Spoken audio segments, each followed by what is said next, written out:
Finland Church. And we're live. Yeah.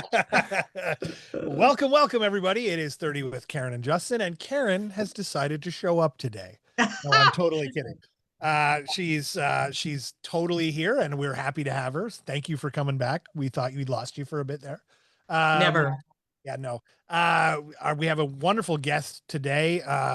We all love wine, I can imagine, especially with the Jays doing what they're doing. Everyone's sitting on the edge of their seats, glass of wine to edge off the little anxiety of what's happening. It's never terrible. We have Tom Pennachetti from Cave Springs Winery here. We appreciate you, Tom. I'm Thanks for happy to coming. be here, Justin. Yeah. So this is a family business for you, which is kind of cool because Karen and I are family, so that's cool. Kind of resonates hmm here. Tell me how it was that your family got into the wine business in the first place. So we were hobby grape growers going way back into the 1960s. My grandfather was an Italian immigrant, and we were in the masonry manufacturing business, actually in Hamilton, not far from you. Hmm, And when he retired from the business, we had, uncles and my father and his brothers and my grandfather. All the different households made wine in their cellars the way any red-blooded Italian of did, course, and of still they course. still do. And but it became a little more serious. One of my older brothers, Len, who's was really the driving force, had behind us, along with my father, about purchasing some land to get a little more serious about grape growing. That was in the early 1970s. For Wow. about 10 years prior to that, we had some small hobby vineyards too, that we made not very good wine from local grapes. That was the time when It was like that he would bring in, strong, bitter wine. yeah, they were made from Labrusca, which were the native, they were clones of native varieties that the early winemakers in the 19th century cloned the wild vines from our Carolinian forests here. And long story short, during Prohibition, those grape varieties became the go-to for making contraband wine that got exported to the US. And because wine was still legal here for medicinal purposes only, of course. And anyway, in the 60s and 70s, as the wine market started to appreciate finer wines in Ontario and Canada generally, and really all of North America, interest grew in exploring what were known as the French American hybrids, which were crosses between European wine grapes and our indigenous ones here, the Labrusca, and then vinifera, which is the real McCoy, the highest quality wine grapes that are all the European varieties that of the ones of those that we grow here now, fast forwarding, principally Riesling, Chardonnay, Cabernet Franc, Pinot Noir, Gamay, all of those varieties are European vinifera. The hybrids that still exist, we don't work with them, but they still are in the market, like Bac Noir and Vidal are fairly well known, but they're less important than the vinifera varieties. So anyway, we were early pioneers experimenting with the vinifera, planted some Riesling and Chardonnay as a trial. My dad and brothers did some research into where to find land that would be optimal for growing vinifera because the challenges of a cooler climate like ours at the time, the experts said you couldn't grow vinifera here. Hmm. Mhm. And our family and a group of other independent growers, some who had come over from Europe, um, the Europeans saw that we were growing peaches and nectarines and plums, and they were like, "Well, if you can grow those varieties, those tender fruits, you can definitely grow vinifera." And they were right in the end. Not without its challenges, of course, like any wine region, but 50 years later, at the speed of wine, it's a very slow process, learning what varieties work best and what sites work best. But here we are. We started out with about maybe 15 acres by the end of the 1970s. And today we farm about 167 or so on the Beamsville Bench up on the hillside of the Niagara Escarpment. Yeah. So it sounds like you were one of the pioneers of the wine industry in the area in general. Like if you're around for In that long. Niagara. Yeah, In in Niagara. Niagara. hmm Yeah, I would Yeah. say so. There were a few driving forces in the early years. I have to give credit to Don Zeraldo, of course, at Enniskillen. He got the first winery permit since Prohibition. There were only like three or four large concerns, bottling houses, really, that were selling wine in the early 1970s. And Zeraldo at Enniskillen, he he's long since retired, but he managed to get the first independent winery permit, and then it took off from there. He had a stable of growers, a couple of German growers in particular who were growing vinifera for him. And at the same time, we were planting, and Paul Bosket, he just passed away in the last year or so. He he was another driving force in Niagara on the Lake at Chateau des Charmes winery that everybody knows. Mm. And they were more focused actually probably on vinifera, so the European wine grapes only.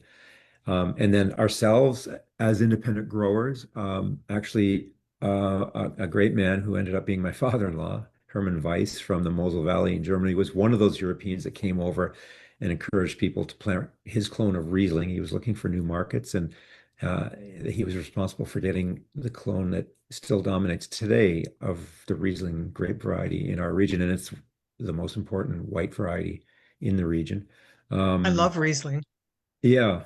And there were others. I can't name them all, but there was like an avant-garde of independent growers ourselves at the time, and some small startup winery people. And then about a decade later, we in the I guess 1986, we formed our winery named after the vineyard. So Right.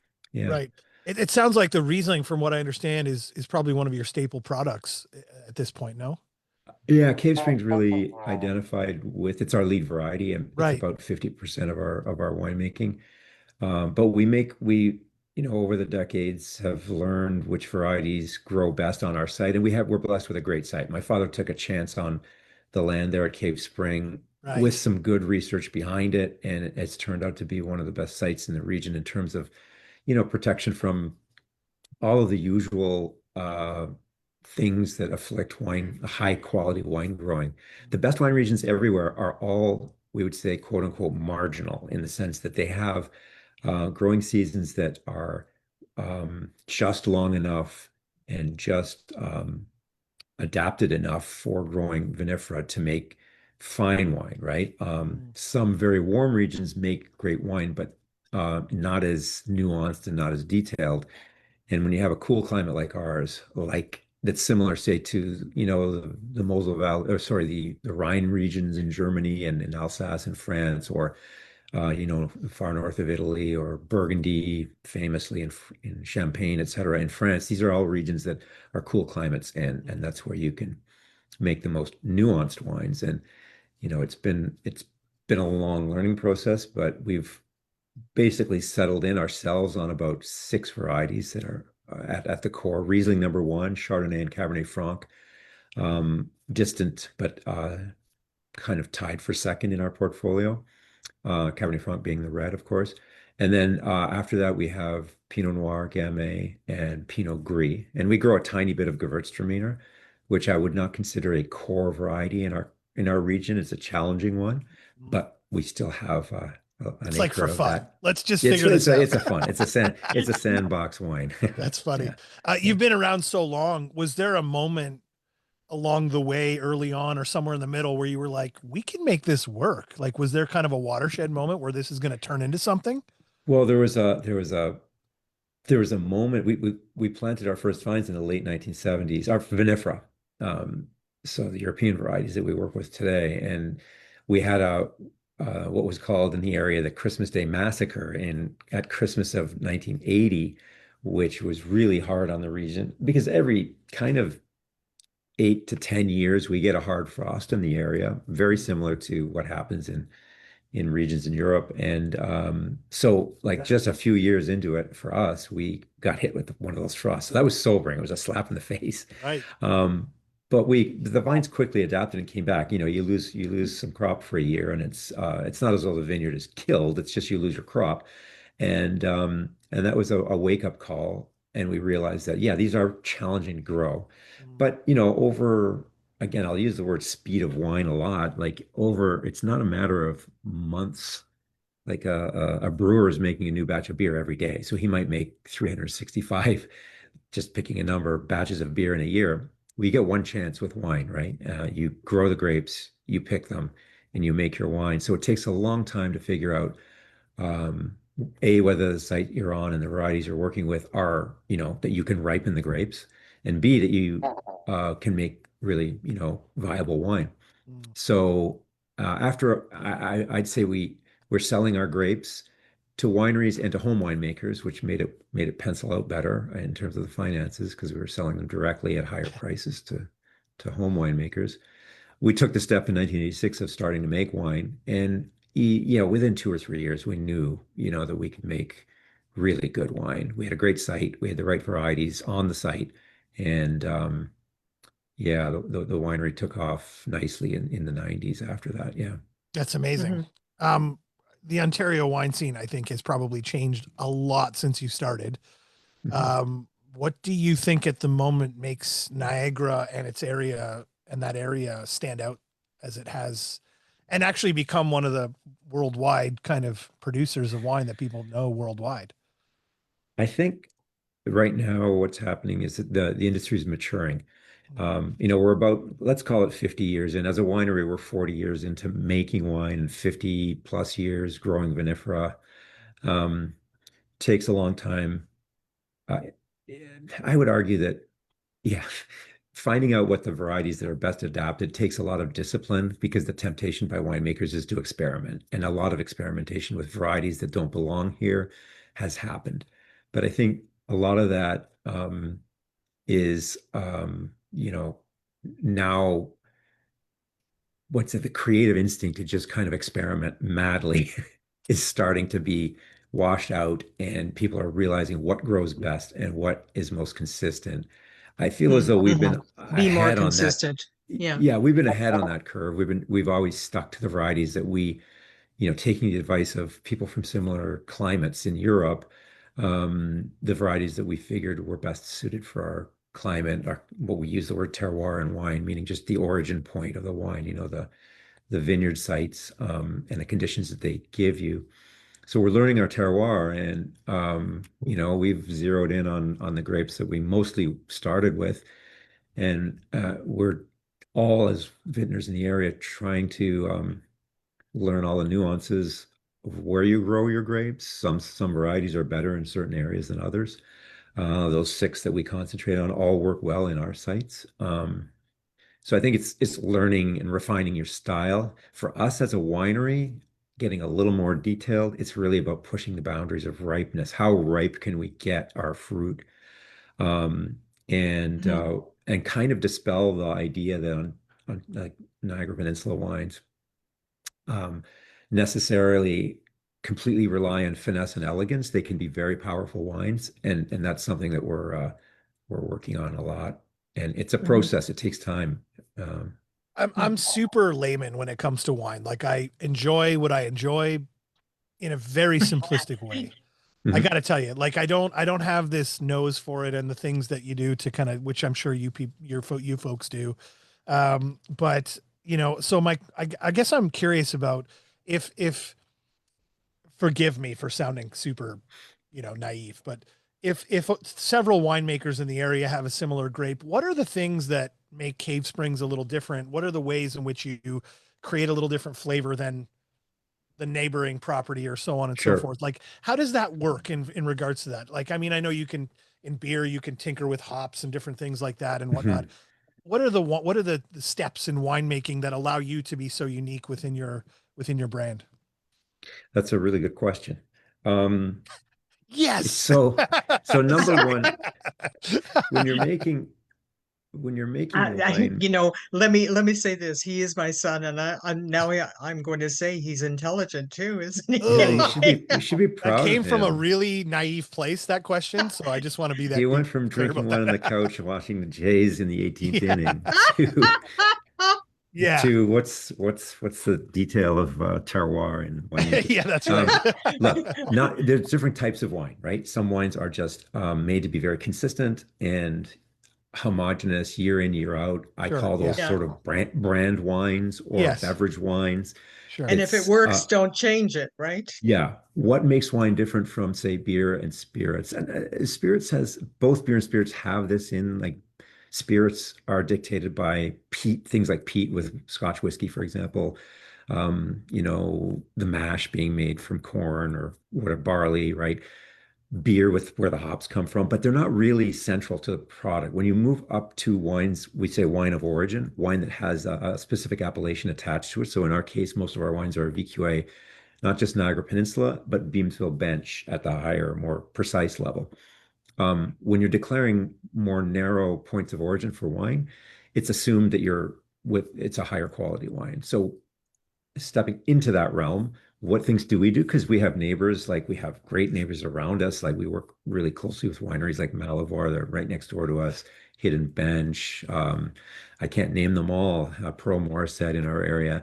And what makes us different from, say, a vineyard right next to us is our approach in the vineyard and in the cellars. And for us, that really boils down to one thing in the vineyard, and that is really pushing, as I mentioned earlier, the boundaries of ripeness, Mm. which means a lot of handwork in the vineyard to make sure that your fruit is very sound, meaning healthy, at the point of harvest, and that and so you're not taking shortcuts early in the year that compromise how long you can leave the fruit hanging on the vine. You can really every year, assuming, the worst scenario of lots of rain and humid weather that causes rot, we can weather that, no pun intended, and get to the finish line with the ripest possible fruit.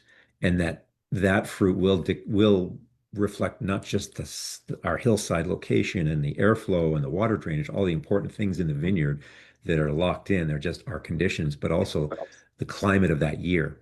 So Mhm. you'll get not just that homogeneous every year, the same sort of style of winemaking, but you'll get wines that vary year to year, and it's sort of a timestamp of vintage. That's So Yes. interesting. yeah.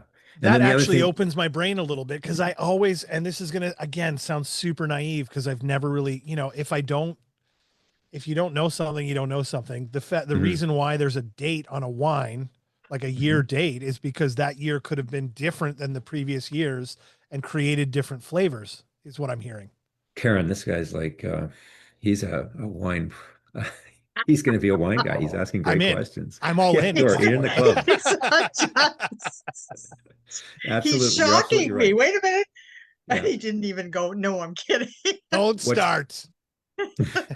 What's most interesting of wine of origin is two things: the specific sites Yeah. that the wine comes from, and Yeah. secondly, vintage. In our view, and we think sometimes even in fine wine that vintage gets forgotten because there are a lot of regions in the world that are, especially in the New World, that are very warm and they're very consistent. And they're fine wine regions, don't get me wrong. Yeah. Yes. But Yeah. the beauty of our region is, as you know, our summers, they vary, right? It's a variable Yes. climate. It's a Yeah. moderated continental climate. It's warm enough that vinifera grapes can grow and ripen their fruit. It's cool enough and variable enough that you get a lot of variation year to year. And that's what makes it interesting for even Right. when you're watching the Blue Jays. And so, and taking it to the next step, nothing against the Blue Jays, they're great. But the next step in the cellars is if we've done our job and really ripened the fruit and it's sound, meaning, free of any disease, Right. um, we can do very, very low intervention winemaking. And that's the other thing that makes Cave Spring pretty distinct from most producers in the region. We don't add anything. We just allow the natural yeasts to drive the fermentation. We don't control the temperature of any of our fermentations. We add a very minimal amount of sulfur at the end, just prior to bottling, but and not I during the love the vinification. terminologies he's coming out with, Yeah. I'm fascinated by all of it. This is great. Yeah, I Yeah, mean, yeah. temperature of fermentation, whether you're using natural yeasts that occur on the clusters or you're using a selected yeast to override nature's yeasts, we Mm. prefer to let nature drive the process. So we call it natural methods we use, not necessarily to be confused with so-called natural wines, which may be completely, no sulfur added, no additives at all. We do add a little bit of sulfur. That's the only difference. But we're trying to make wines that are very ripe, expressive, with layers of flavor, um, but with methods where, without getting too technical, with the minimal additions we do, the wines can open up over time. Even when you open the bottle, you can leave it on your Change. Yes. counter Yeah. Yeah. for a Yeah. Yeah. week, Yeah. and Yeah. it's still going to be fresh after a week, even though we Hmm. don't add anything to preserve it. Mm. And so this is the magic of using, really low intervention winemaking and really precise work in the vineyards to make sure you've got very ripe fruit. So So it sounds to me like it's all in the setup, right? It's all in it's the all setup to set it up properly. And then the grand flourish at the end, when everything works properly at the beginning, all of it at the end yeah. comes together. What I'm loving about what you're saying is just the lack of intervention. That's a really cool process and a really cool Mhm. mindset to be able to do something that is, I guess, just more natural, which is probably how winemaking was intended in the beginning anyway.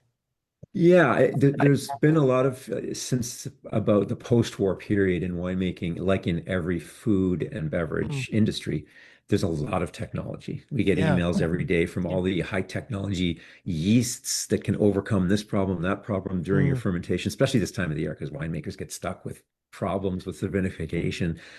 And we stepped back from all that. We were always low intervention, but about 15 years ago, we really stepped back and said, how can we eliminate intervention even further? And it's amazing when you put your head to that, how and you start to move in a certain direction. Things fell away so fast. We used to control the fermentation of our white wines with temperature, right? We wanted to ferment cool. That's what you're taught in wine school. And it was like, okay, what makes white wine different from red? We don't control red wine fermentations. mm, So we started experimenting with letting white wines ferment. It's much more sustainable. We don't have to cool liquid, which uses a lot of electricity, power. And B, we found out that doing natural fermentations using indigenous yeasts that are on the berries, they really liked a warmer temperature. They mm. were sometimes struggling at cooler temperatures. And it allowed us to be more sustainable on the power consumption side. Um, B, to make a better wine in the end. The wine had more texture, had a more Interesting. more of a kind of richness on the palate by this one simple tweak. We tried it 1 year and we never looked back. We do it with all of our white wines now, so we don't treat them different from reds. We also let the white wines, red wine gets its color from allowing the juice and skin to ferment together, right? During the fermentation. So we've always allowed a lot of skin contact with the white wines as well. So people that know our white wines know that they have like a pretty rich color, and darker than most sort of more commercial white wines would have. And that's partly because we allow a lot of skin contact during fermentation. Again, what's different with white wine from red wine? Why not allow your fermentation techniques to be crossing over between the types of grapes? And these are This is questions that we were, I'm going to say, brave enough to ask and act on, but it takes a skepticism about accepted Yeah. norms to do so. this is scientific artwork, is what this is. Yeah, you're right. This is very cool, right? Oh Because man, you're I So, coming think up, that, you're coming up with thoughts and processes based on the previous iterations of what you're doing, and kind of diverting slightly to say, is this going to be better? So it sounds yeah, like it's a constant evolution. While there are some products that that you have probably, your main brands you've mentioned, your main they're consistent. They're consistent consistency, brands. there's always room for what's next, what can we do now, what are we going to have fun with now, you know what I mean, that kind of thing. And that's yeah, where it's the So, the fun so sciencey brain comes in. are you a producer of ice wines also? yeah. We make ice wine from Riesling, which is, I would argue, most wine professionals would concur the finest variety to make ice wine from. It's the variety that in Germany centuries ago the process was discovered by some monks who found some grapes that they left in the vineyard into early winter, and they froze in their on the vine, and they picked it, pressed it, and voila, you had ice wine. So we do make small quantities of it. It's one of the great dessert wines of the world, I think. Yeah, And we've it's made it since, almost, I think, 3 years into our winery's establishment, we started making ice wine. And we also make oh, a select late harvest Riesling as well. So You yeah. you mentioned the So, word sustain. Oh, go ahead, Karen, you go next. I've been asking all the okay. questions. Yeah. Yeah. No, I want to move into another area instead of that, because what attracted me about because I'm not really a wine drinker. I'm not a drinker at all. So I'm not a connoisseur, but the thing that attracted me about your winery was that you ran events and situations that entice people to come to your winery, which Mhm. I thought was brilliant. And so who was the person that actually came up with that idea? Uh, well, first of all, stepping back to Justin's comments there about the combination of art and science, you're bang on there. It is an artisanal undertaking, but it really brings together the creative, artistic dimension of the maker and science because there are limits. You're working within the bounds of science. So, Karen, to answer your question, I think it was a team thing, but we've had for a couple of decades a lady named Dee Dee Cowan, who's been our tasting room uh, manager and director of kind of our on-site winery activities and sales. And it's been a team thing, but Dee Dee's been really instrumental in constantly thinking about events that can draw people. And it's no secret, it's the so-called experiential economy these days. Um, Yeah. I I would sometimes agree with struggle to, that. People want experiences with they their do. tied to things. Yes. Yeah, They do, yeah, but what does that mean? and I think it's What I does think that it's mean? important to make it fun and Yes. Yeah. to and I think that that's where you what you were doing and what you are doing and I love it. I think it's I've never been. I apologize, but I never and I will make it out there. But Yeah. I have encouraged my clients constantly to go there and do the and experience these situations there. So We're really fortunate. Cave Spring Vineyard itself is one of the more I'm going to go as far as it is spectacular, really. It's picturesque. Niagara is generally picturesque, but because we're perched up high on the Niagara Escarpment, I didn't talk earlier about that, but we're just a few kilometers from the lake. You can see the lake directly from our tasting room. You look back right. south, you see this escarpment cliff of the Beamsville Bench, that portion of the Niagara Escarpment, which is very unique. There's only about maybe a 1 to 2 kilometer stretch where you have a very steep limestone cliff, um, covered in Carolinian forests. The site was named by for these magnesium springs and caves in the limestone of the escarpment that are right there. So you look back at the escarpment, you look north to the lake. On a clear day, you can see the skyline of the city in the distance, 40 kilometers away. It's a remarkable site. So we have a built-in, attraction, I guess. Sure. But wine is not simple, and you want to be able to communicate to people. And there's a mystery to wine, and so that's the other attraction. They want to come, they want to learn about wine without it being Yeah, quote yeah. unquote education. I don't like that. They want to come away learning something about why they enjoy wine, and that's what we try to do with the events. Because everything's an experience, even if you just go to a traditional tasting bar and taste 5 wines on a tasting bar, the way it used to be. That's an experience too, but now it's more sit down, take your time. We curate flights. We match the wines with little light bites like charcuterie boards and things like that. And then we have the events to supplement things. And it can be simple as live music on our patio at the tasting room at the vineyard.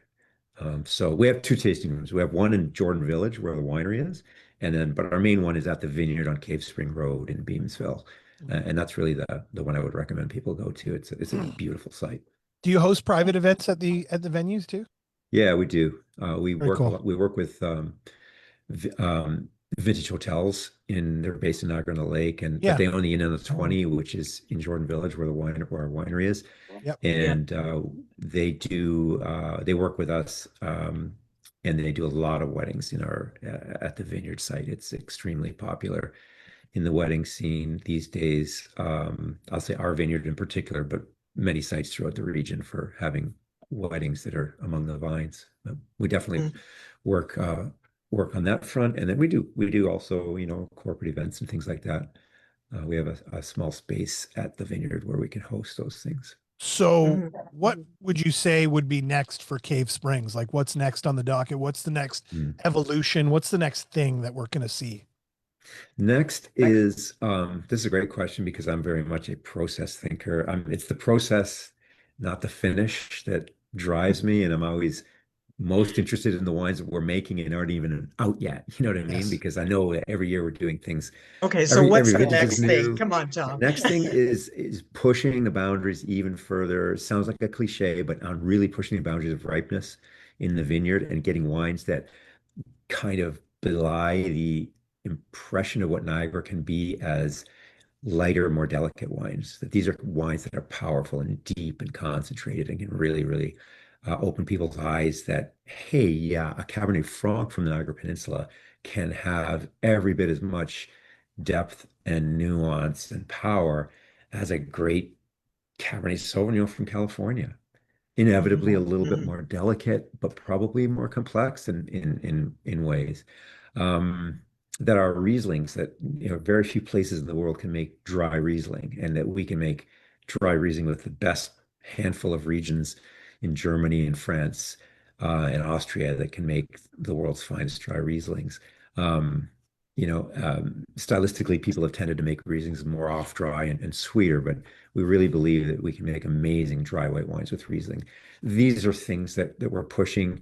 Our vineyard collection is really in place. If a piece comes up for sale near us, we're always interested to purchase. But we've been at it 50 years, and those opportunities come up occasionally. But we know our Yeah, sites. We just want to keep focusing on how we can make the wines better from those sites. Part of that we have wines that are multi-vineyard, usually made from two sites. And then we have all the single vineyard wines from Cave Spring Vineyard. And we're constantly learning what the best parcels are and what are called crus, the micro parcels, the hearts of those parcels that make the top wines. So the vineyard selection process is something that over the next, decade will continue to evolve so that a wine like, say, our top Riesling, the CSV, which is known internationally, it's made from three crus, three individual small, like 1 acre micro parcels. yeah. And that mix of crus changes every few years based on vine age, based on what we learn about the sites. And that's super exciting because every year this year we dropped one out and we brought a new one in. And that's like, at the speed of wine, that's a big thing. Like one of our crus is now declassified down into the wine below, and one other one came up. It's a bit like building the pitching staff for the Blue Jays. You've got guys on the farm system. You got a Trey Savage down in Buffalo or wherever, you bring him up, and all of a sudden he's a starter and he's making your top. He's playing the World Series. The same thing. Our crew wines are our World Series wines. So Cool. it's exciting to learn the land and figure out which sites are the best slivers, morsels of our vineyard. This Soil is has this is genuinely one. sorry, Go ahead. Go sorry. ahead, Karen. Just one, soil has a lot to do with it, Tom. hmm Yeah, it can be right around our tasting room. I always show people because it's right there. We have about a 4 acre parcel of Pinot Noir. And I picked that one because it's right beside our tasting room. And it wraps around the tasting room. And I say to people, this is about 4.5 acres of Pinot Noir. But if you look over there in the distance, see the little yellow flags on some end posts in the vineyard? There's 6 rows there, and that is a cru. That is the sliver of Pinot Noir that goes into our top Pinot Noir called CSV. Hmm. And and then they say, so what makes that different? It looks the same as all the rest of it. I say, well, let's look at it closer. And I point out how the elevation, it's only like a couple of meters higher than the rest of the parcel, but it that makes a difference for water drainage and airflow that allows the fruit to hang longer there and ripen longer. And that's really a detail that you learn with time. Yeah. And soil So is important, of course, for drainage. Mhm. so from my perspective and kind of again just outside looking into the industry, it really feels like you guys are some of the OGs, as it were, of the industry in Ontario and that Niagara region. And it really, you can just based on this conversation, what I love is hearing the passion in your voice for what you do, and understanding the industry as much as you do, and bringing that kind of simplistic version of it to someone like me who can actually absorb it and not be scared of it. Because I think one of the things that a lot of people get caught up in is, oh, if I'm going to go to these wine tastings, is it snooty or is there Mhm. kind of an arrogance about it? This does not feel that way. It feels like you guys love the business. You want people to try this stuff. You want people to understand that it's good wine. And, from my perspective, I think good wine is in the eye of the beholder in a way. Like the Mhm. person drinking it is the one that's going to determine for themselves if they enjoy or don't enjoy a glass of wine, Mhm. depending on where it comes from. And that's okay.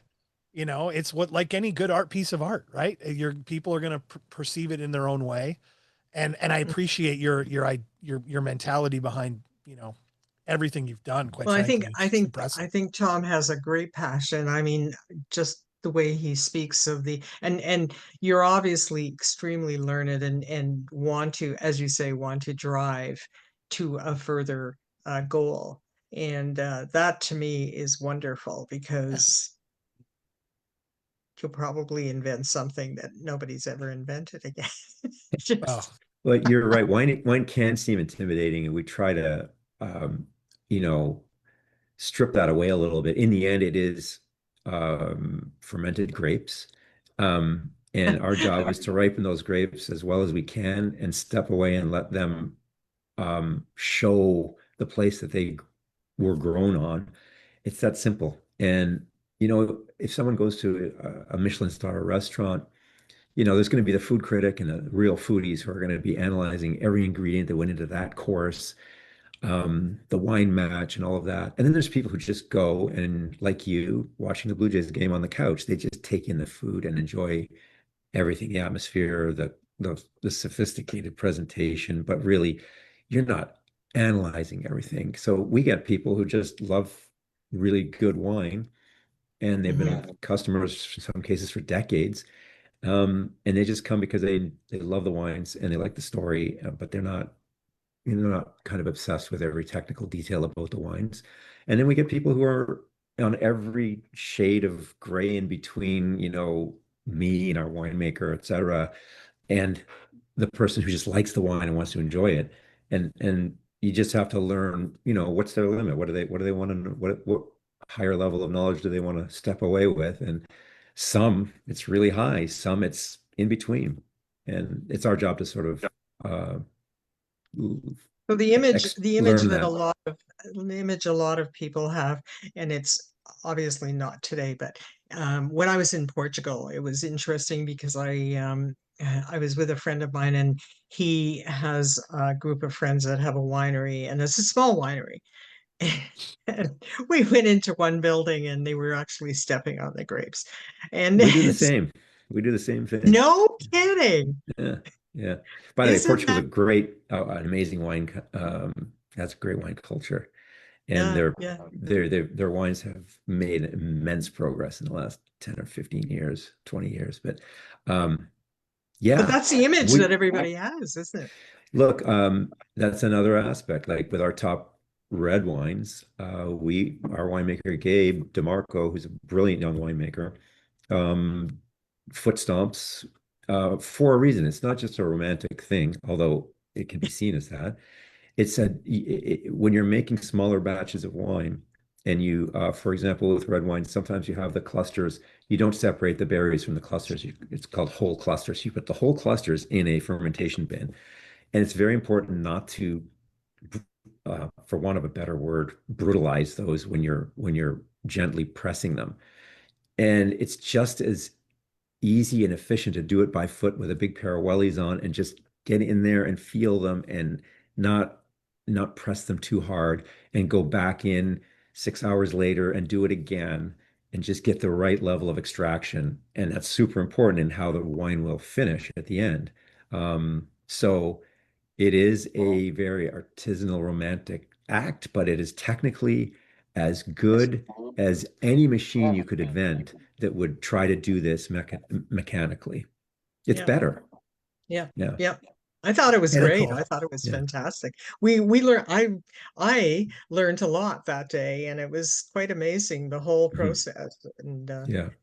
good. Yeah. No, that's it's an incredible story of, a family building something pretty amazing, and I'm very impressed. And, considering we have that family connection with Karen and I building our business together as well, it's a really cool a story, and I really appreciate it, Tom. We're gonna put all of your details below in a link in the Sure. chat. So if anybody wants to join any of the events or see any of the upcoming events or go for a wine tasting or just go for a Yeah. drive down and see the winery, by all means, go take a look at Cave Springs Winery.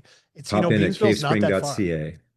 What is Pop it? in at cavespring.ca for anyone that wants to visit us. We have the two tasting rooms. Highly recommend the vineyard tasting room. But if you're in Jordan Village shopping or just staying overnight or whatever, we have a nice tasting room there as well, right at the winery. Perfect. So That's Yeah. amazing. Thank you, Tom. Appreciate it. Thank you so Thanks much for listening, for coming everybody. Yeah, on, no problem. Appreciate you inviting me. Have a great And come and and see me sometime at the winery. I will still continue to put your newsletter right out to our raving fans and on our newsletter, and it just pleases me to do that. So thank you. Excellent. Thank you. All right, everyone. All Thanks right. for Have a great, watching. yeah. See ya.